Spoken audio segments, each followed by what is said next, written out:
Thank you. Who am I talking to? This is Nabi. How are you doing? What up, Nan? We have wow. Oh shit.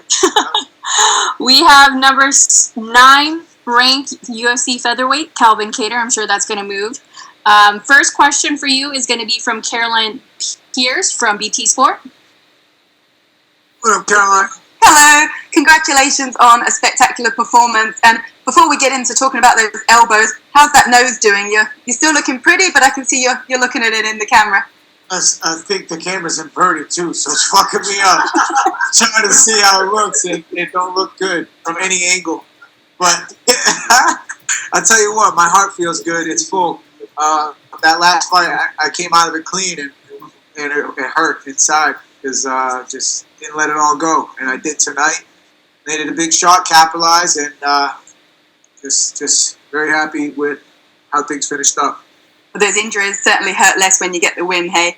Look, let's talk about that finish. It was the right elbow that dropped Jeremy, and then, of course, it was the left that cut open the head. Just talk us through the finish as you saw it. Yeah, I didn't feel the first one. You never really feel the big one. And I saw him facing, saw him facing the ceiling, finished off, but I just kind of felt him coming in with something big, and I've been working a lot with my Thai coach, Jake Meany, with some pad work, knees, elbows, and I was able to come over that jab, split the right hand with a big elbow, had him facing the ceiling, and it was a matter of finishing at that point. So yeah, very happy to get the job done, and shout out to Jake Meany. You talked as well about you felt a little bit disrespected that Jeremy didn't make weight by 4.5 pounds in the end. Do you think that kind of lit a fire underneath you even more? Yeah, but no.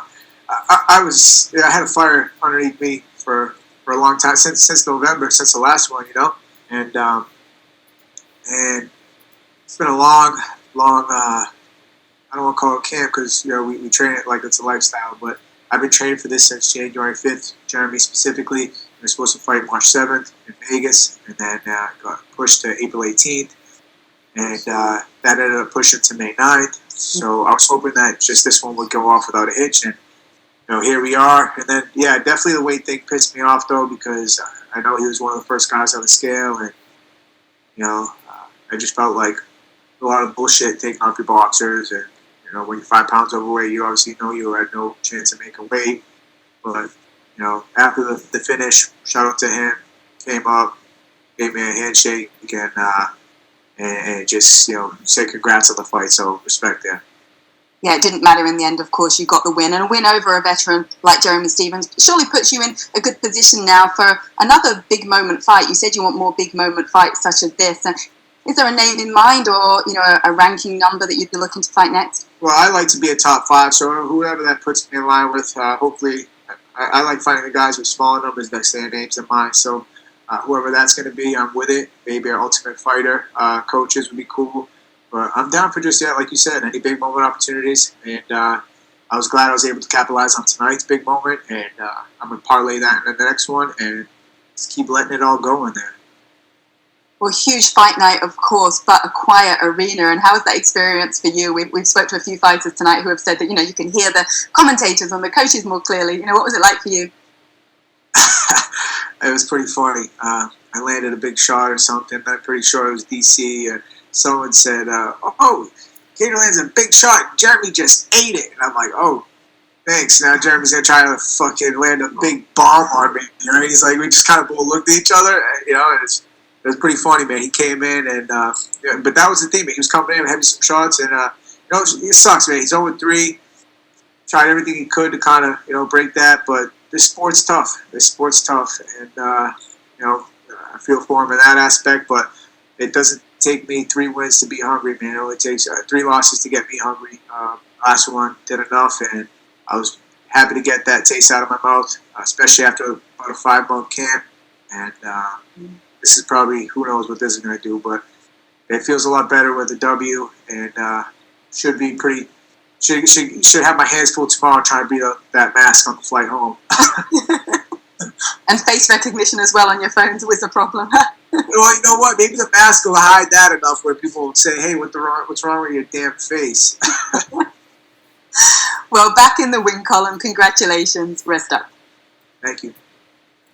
Next up, we have Aaron Bronsteiner from TSN. What up, Aaron?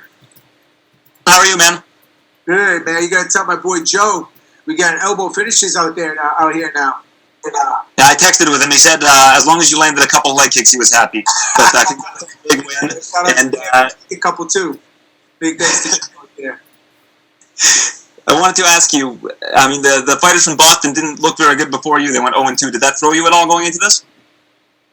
Man, it sucked to see, but like I said, man, I've been hungry. It didn't matter what anybody did. It just added to it. You know, I'll take all the chips I can get going into the fight, and there's a lot of chips on my shoulder going into this one.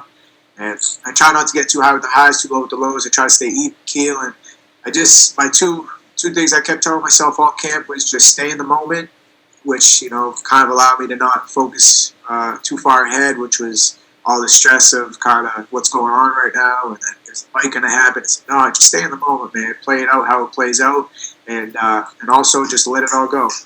Stay in the moment and let it all go. Like we did that tonight. How did that help you tonight in particular? Because obviously, fighters want to go by a script. They want to go through a routine that's normal to them. Obviously, everything about this event is abnormal. Was getting that in your head really important in terms of living in the moment tonight?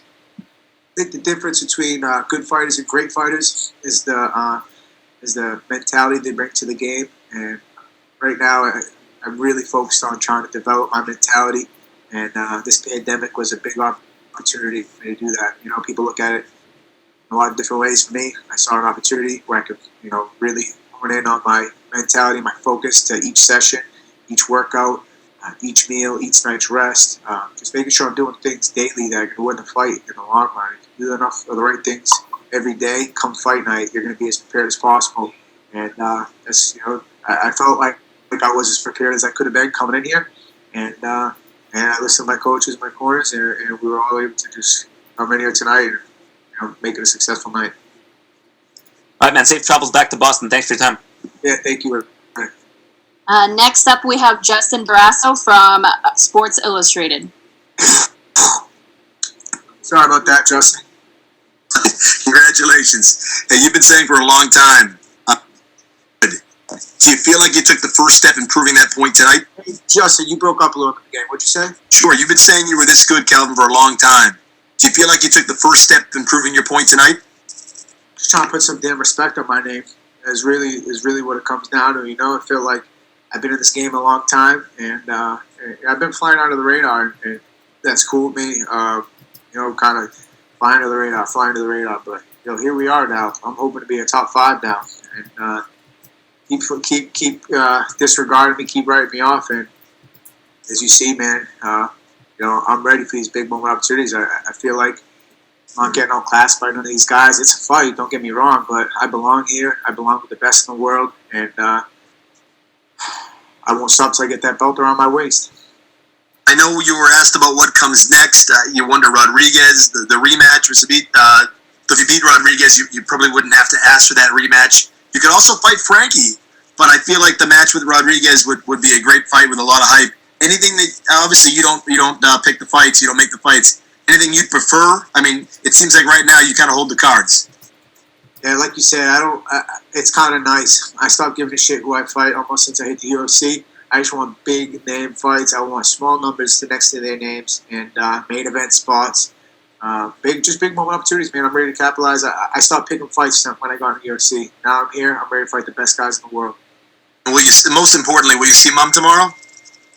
I just saw her right now. She's FaceTiming me. I don't know if she recognizes me with my face like this, but she's my biggest supporter, man. And being Mother's Day tomorrow, I wouldn't miss it for the world. And shout out to all the other moms out there making the world go around. Happy Mother's Day to all of them. Congratulations. Thank you. Thanks, Calvin. Have a good night. Congrats again. Thank you very much, Toby. Have a great night. Bye.